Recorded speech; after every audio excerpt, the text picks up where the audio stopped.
featuring Professor Ken and Reek in the Lion's Den. Truly the best of both worlds at covering life topics. My man Professor Ken and Reek in the Lion's Den. Peace 'em up. One. When I throw these colloquialisms up, what comes to mind? Because, they get kicked around every now and then, and I know everybody ain't up to speed with them, like fair exchange, no robbery, something like that. If someone wants to throw that around, depending on what way they're using it, what comes to mind? If I tell somebody a fair exchange ain't no robbery, what I mean is that, if you tell me that you wanted me to do something for you and that you'll do something for me in return, then I think that that's a fair exchange. You know what I'm saying? If I get a broad and she say, I want to give you X amount of money, but I want some game, then fair exchange in the game, you say there ain't no robbery. You know what I'm saying? But if, you got some merchandise, like some jewelry or something, and you say, yeah, man, this jewelry worth $10,000, you know what I'm saying? Give me 8. I'm going to say, man, fair exchange ain't no robbery. You know what I'm saying? Yeah. So basically, what a fair exchange ain't no robbery means, they will be on the equal playing field. They will be on the equal level. Whatever you give me, make sure that the exchange is fair. Don't try to play me. So most of the time, when you people in the street say that, they say fair exchange ain't no robbery, meaning that, man, I ain't trying to play you, man, and don't try to play me. You see what I'm saying? Yeah. So that's basically what fair exchange ain't no robbery mean. It means, giving somebody something, of equal value, or like a barter system. You know what I'm saying? If I give you a loaf of bread, give me a piece of gold. You see what I'm saying? Mm-hmm. Or if you trade me a Cadillac for a SUV, just as long as the value is equal, then fair exchange ain't no robbery.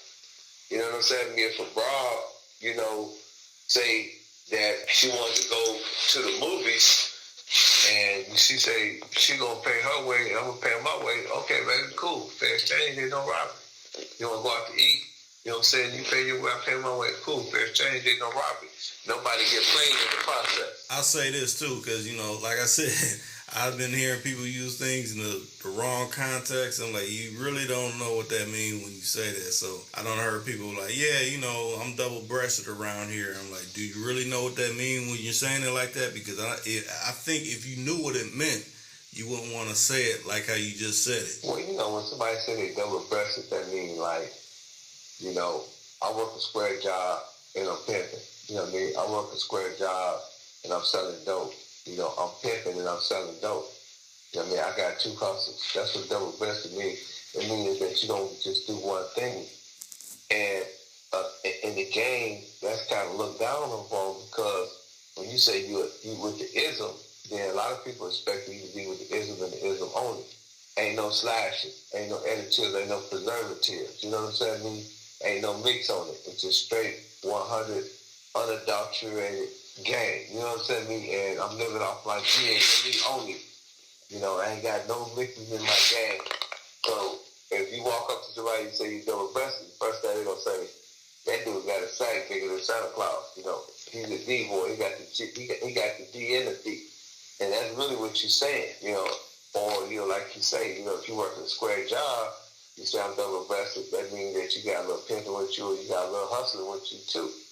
And I mean, that may be cool for some people, but I think that when you're in the game, you got to master your craft, and you got to stick to one thing in order to be great. A winner never quit, a quitter never win. Well, basically, man, in life, to win, brother, you got to be persistent. Just think of all the people in the world that quit. All the people in the graveyard that quit. The graveyard is full of people, that are extremely rich, that are extremely talented, but they never got a chance to explore that talent or explore their riches because they quit. Winners never quit, because a winner knows in order to win, you cannot quit, and a quitter never wins. And the reason why a quitter never wins, to give you an example, I know you done met people in your life that started, they great starters. They say, man, I'm going to do this, man. And they say, man, I'm going to start a real estate company. Go down there and they get their license. They even get a little money saved up and they get ready. They go get their first house. then they get their first house, and then they quit. And then they start off and they say, man, I'm going to go open up me a mechanic shop. They go get the license, they get the mechanic shop, and they get a couple cars go through, then they shut down. They quit. Okay, just think about if when they got the license for the real estate, and they would have never quit. And instead of getting auto mechanic shop, they would have just kept on pursuing their goal. They would have completed. You know what I'm saying? Right. That's why I would have never quit. The quitter never win because, most winners know that you got to see the process to the end. That's the only way. I mean, and it's something in them that won't let them quit. When you're a winner, man, it's just something you just got to see the end product. You got to see the thing all the way through. That's how I am, man. Every project, every DVD you ever seen, every book that I've read, once I embark upon it, Reek, I can't stop. Right. I just can't stop, man, until the project is done. And, I got 6 DVDs, 2 books, 2 more DVDs coming out. About 8 or 9 DVDs going to be on my Netflix special with the making of autobiography celebrity. I already got Boosie's done. I'm going to work on Ice-T's. I'm going to work on Corey Wise and whoever else we sign to my book agency. I just don't quit. I keep going. And I know that because I keep going, I continue to win. That's why if I died today, and Lord knows I don't want to, but just hypothetically speaking, right. If something was to happen to me, I got enough body of work because I never quit, that I'll be remembered for the rest of my life. And that's what winners do. They make history. And they understand that they're making history. They understand that they're leaving a mark on this earth. And that's one thing you have to do as a winner. You got to leave your mark. You can't leave your mark if you keep quitting. You got to finish what you start.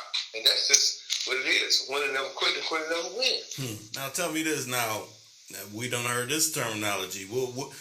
How would this transition to what you just said, a person that's considered a jack of all trades? Well, when somebody say they're the jack of all trades, that means that they embarked on many things. You know what I mean? They tried this, and they tried this. But the only thing about being a jack of all trades, Rick, is that you master none. You can't be the jack of all trades and master anything. What you do is, it's probably an impatient person, a person that can't sit still, so they just jump from this thing to that thing to this thing to that thing. And they try to be the jack of all trades. They just got to be in the loop. They got to be a carpenter. They got to be involved in gambling. They got to be involved in pimping. They got to be involved in, they got to write a book. If somebody else say they're going to do something, they're going to do something. They're going to try to do it before somebody else do it because they're not stable. One minute they will, one minute they will not. One minute they don't know whether they will or they will not. You know what I'm saying? They're a very unstable person. You know what I'm saying? They don't have no consistency. They don't have no flow. So they like a bohemian. They're like a gypsy. They just bounce from one spot to the next. Never mastering anything. The old word that's always been said is what goes around comes around. A lot of people hear it, but a lot of times they don't get the breakdown of the meaning. Well, basically, man, that's biblical, man. The Bible said a man gonna reap what he sowed. If you shoot somebody, you might not get shot today, but you're gonna get shot eventually because what goes around comes around. If you treat somebody bad, eventually somebody's gonna treat you bad. It's called karma. You know what I'm saying? And what goes up must come down. You know what I'm saying? And I always tell people, don't build your castles in the sky because as soon as you open the door, you're going to fall rock bottom. You see what I'm saying? Definitely don't build your castles in the sand because as soon as a strong wind blows, it's going to blow your sand away. It's going to blow your sand castle away. So, it's important to understand that, the same people you meet going up are the same people you're going to meet going down. That's what it's called, staying rooted and being grounded in yourself, and always try to maintain the same characteristics. Always try to be the same. Establish to yourself principles and forever live accordingly. That's how man shapes his life. That's how man builds character by saying, I don't steal, I don't rob, I don't kill. Those are your principles. I don't mess with busters. I don't talk behind a man back. And as long as you live up to those principles, then you're going to always be able to be accepted in any life, whether you're up or you're down. One thing people always say about me this kid, man, no matter what you do or what you get, you always the same. You know, you don't never change. You're always trying to sell your DVDs. You're always, you know, in the hood. And I tell people all the time, man, the only stars I know is in the sky. You know what I'm saying? Right. I mean, I don't try to be a star. I don't try to be a celebrity. I don't think I'm better than anybody. I treat every man how I want to be treated, because one thing I learned in these few years that I've been living, that you don't know who you're talking to. You don't know who's going to be the next Michael Jordan. Can't nobody that was in grade school with me or in high school could say that I was going to become pimpinken. Nobody that was around me when we was in high school ever knew that I could talk as fast as I talk, and that I was slick as I was. You know, but all them same dudes that come to me all the time and say, man, you know, we was in high school and I never knew you was like that. You know what I'm saying? I never knew that you was like that. But I don't change up, so I can still go and sit on the block, man. I ain't no bull job.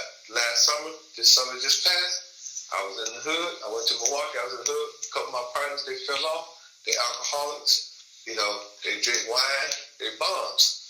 I was sitting on the curb with them. I don't drink, but we were sitting on there, we was chopping up, kicking the pass in the ass, you know, and they was like literally crying, like, man, I can't believe all the things that you accomplished, that you still here with us. I said, man, I can end up here with y'all in the morning, man. I mean, anything happens, I can lose some faculties that I can end up, you know, with the bottle, turning the bottle up too, and out here on the same block. And y'all was like, nigga, get out of here. You ain't never messed with us when you was up. You know what I'm saying? Me down, you down. You know what I'm saying? You didn't ever think that what goes up might come down. You know, or, you know what I'm saying? I can be walking and somebody can pull a pistol on me and they say, man, give me all your money. What I'm going to say? Oh, I robbed a dude 20 years ago. I didn't think what goes around comes around. Right. Now I'm catching karma. I'm receiving what I dished out. Right. But because I give out so much love, and because I practice, you know, being harmonious and being respectful, a lot of good things come to me too, Rick. Right. You know, like, you know, Simon and Schuster. You know, me being able to get, you know, with $1 billion company, and these people allow me to make, you know, $1 million deals. Right. You know, it's something that I did in my life. I don't know what it was that was good, that allowed this good to come back around to me. You feel what I'm saying? Mm-hmm. So that's what it means. What goes around comes around. What goes up must come down. You know what I'm saying? And, you know, the greatest people who reach the highest of the heights are the ones who reach the lowest of depths first.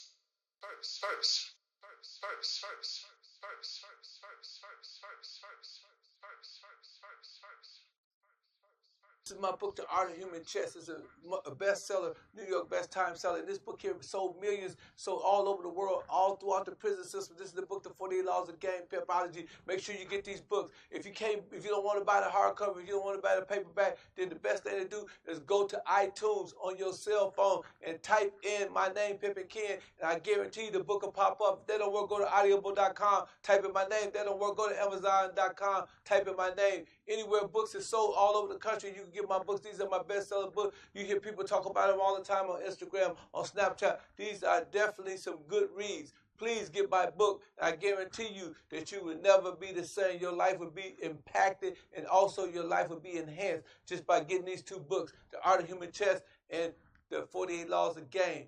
Just like the 48 Laws of Power, just like The Art of War.